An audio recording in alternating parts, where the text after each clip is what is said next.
नमस्कार साथीनो, माझ्या आजच्या या दुसऱ्या ब्लॉगमध्ये तुमचं सर्वांचं स्वागत आहे. आणि आजचा ब्लॉग खूप खास होणार आहे. तुम्ही बघू शकता माझ्या स्विंगवरती बसून हा व्हिडिओ काढत आहे. आणि मला असं पुढे असं वाटतं की प्रत्येकाला असं वाटतं की प्रत्येकाच्या घरामध्ये एक झोका असायला हवा. त्या झोक्यावरती मस्त निवांत बसून आपण एन्जॉय करू शकतो. आणि झोका ही अशी गोष्ट आहे की लहानपणीच लहान मुलांना चावतपासून येते. तर प्रत्येकाला झोका करायची इच्छा असते, तशी माझी पण होती. आणि ज्यावेळेस आम्ही डिसाईड केलं होतं आमच्या लग्नानंतर की आम्ही घर घेणार आहोत, आमच्या ड्रीम होम. आमच्या ड्रीम होममध्ये असा विचार केला होता की एखादा आपण झोका पण लावूया. आणि तीच गोष्ट आहे कम्प्लीट झाली आहे. योग्य साखर आणि चहा पूड असेल तर उत्तम चहा बनतो. तसेच योग्य संगत असेल तर मनही जुळते. कॉफीवर फक्त थोडेसे संस्कार केले जातात, पण चहावर नाती बांधली जातात. तसेच आमचे दोघांचेही नाते आहे. दिवसाची सुरुवात ही जशी सुंदर व्हावी असे सगळ्यांना वाटते, अगदी त्याचप्रमाणे दिवसाचा शेवट हा देखील तितकाच समाधानाचा, चांगला आणि अनेक प्रसन्न आठवणींचा असायला हवा. म्हणून आम्ही अगदी रोज न चुकता संध्याकाळचा चहाही सोबत घेत असतो. सहज खिडकीत बसलो होतो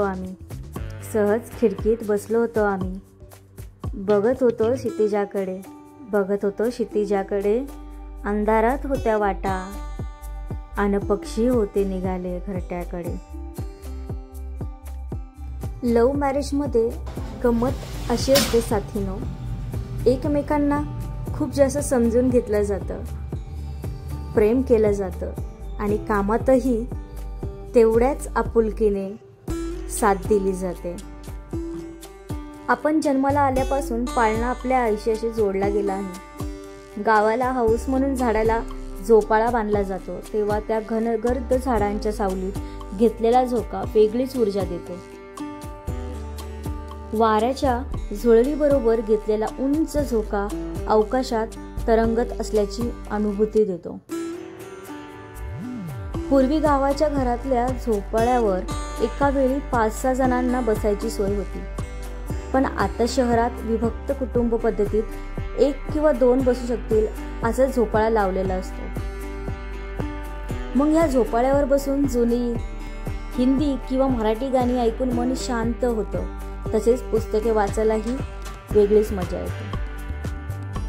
उंच झोके तर शक्य नसतात, पण थकून घरी आल्यावर काही क्षण डोळे मिटून शांत बसलो तरी दिवसभराचा सगळाशी निघून जातो. साथीनो, तुम्हाला आठवत असेल इयत्ता 3री मध्ये एक कविता आहे जी झोक्यावरून आहे ॲक्च्युली. सो त्याचे काही कडवे मी तुम्हाला बोलून दाखवते. सुताचा दोर झाडाला टांगला, सुताचा दोर झाडाला टांगला, बाळूचा झोका तयार झाला, बाळूचा झोका तयार झाला. ह्या कविता आता हल्ली फक्त पुस्तकापुरत्या मर्यादित राहिलेला आहे. नागपंचमीला लहान मुले छान झोका खेळतात. गावागावात बाऱ्या ढोल वाजवत गाजवत आनंद घेतात लोक.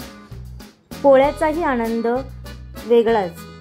छानपैकी बैल धुवायचे, रंगशिक्का मारायचा, पुन्हा संध्याकाळी सर्वांच्या मोठ्यांच्या पाया पडायच्या, गावभर मस्त फिरायचं. श्रावणात फक्त नागपंचमी नाही तर इतर दिवशीही झोके खेळले जातात.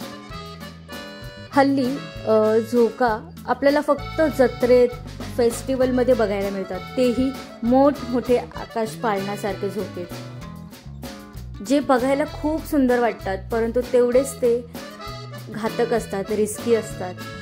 पण स्टील आपण आता त्या पूर्वीच्या काळात राहिलेलो नाही आहे की गावाकडे जा, झाडांवरती झोके लावा आणि त्या झोक्यांचा आनंद घ्या.